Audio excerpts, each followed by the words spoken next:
what kind of furnace should you get? So there's two main basic kinds of furnaces out there that Heatmaster has made over the years. You have the downdrafting and the updrafting. We would call this the more conventional style of furnace. You have a fan in the back that blows air down under the grates in the firebox, blows air up through the fuel, and then it has, some of them have a triple pass exhaust, some of them have a single pass or a double pass. Depends on how old the furnace is. Now, the downdraft, it pulls air in from the top of your fuel load, brings it down through the floor, and spins it around the bottom, and then goes out the chimney. Sometimes people ask me, well, is a downdrafter better than a updrafter, or is a conventional better than a downdrafter? And the answer is both are better. It just depends totally on the situation. Sometimes one is better, sometimes the other is the better option. So you have to start out with how you like to cut your wood, or if you're cutting wood at all. So first off, get this out of the way. If you're buying wood, don't buy an updraft. You're just going to be throwing money away. The downdrafters are generally a bit more money to start out with, but you burn a third to half less wood than you do with an updrafter. So if you're buying wood, it makes sense to go with the one that's going to burn less. And generally the wood is high quality if you're buying it, especially pre-processed.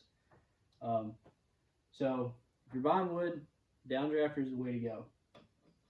Now, if you're cutting your own wood, depending on the situation, either one could be perfect. So the thing with a downdrafter is you have to have seasoned hardwood to burn in it, and it has to be between 6 and 8 inches in diameter. So there's a little bit of preparation and planning ahead that has to go with that. Now, if you're a person that keeps your wood stored for a year before it ever touches the fire, you split it, you stack it, you have it dry. Downdraft is going to be a great option because you're doing that anyway, and it's going to save you a lot of labor as far as how much wood you're actually going to burn. Now, the thing with an updrafter that can be attractive to some people is if you cut wood in September for the following winter, you're out there, or maybe you do like I did some this last winter and cut month to month. I don't recommend that, but updrafter is going to be a lot more forgiving about what kind of wood you put in it. You're going to burn more wood. It just, it puts more heat out of the chimney, so it takes more wood to get your water hot. It's more forgiving. It's a little bit less maintenance. The updrafters generally have a few less maintenance steps than the downdrafters. Now, the downdrafters are not high maintenance.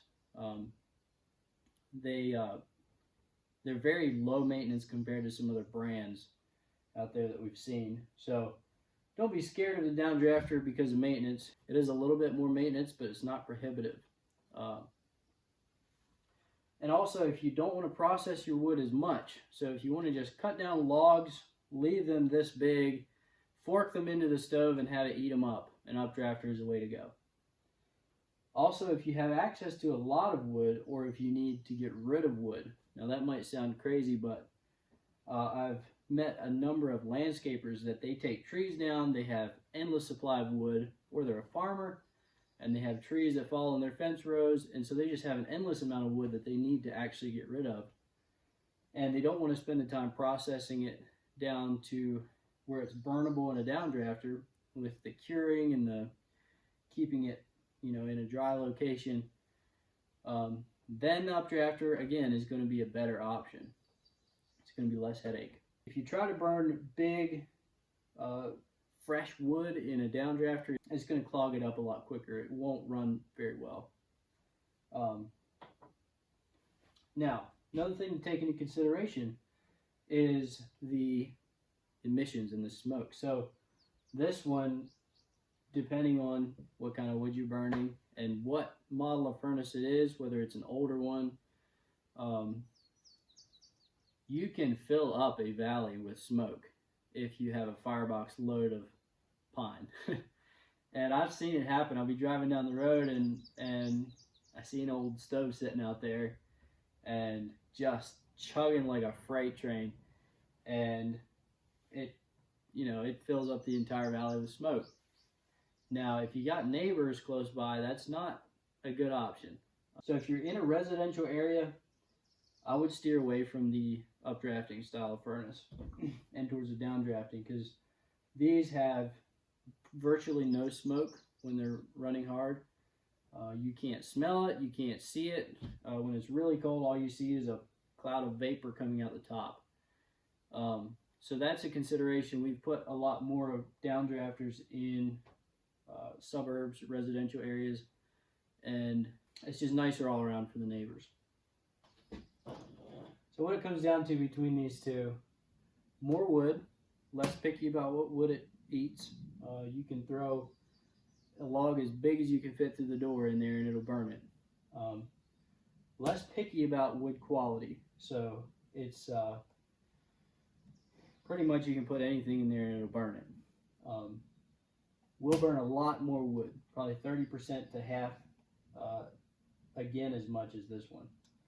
And then the pros of this one is it's smokeless, very clean, and you'll burn 30% less wood, but it is a little bit more work in prepping your wood and having your stockpile there big enough that you can season it for a year before you actually burn it.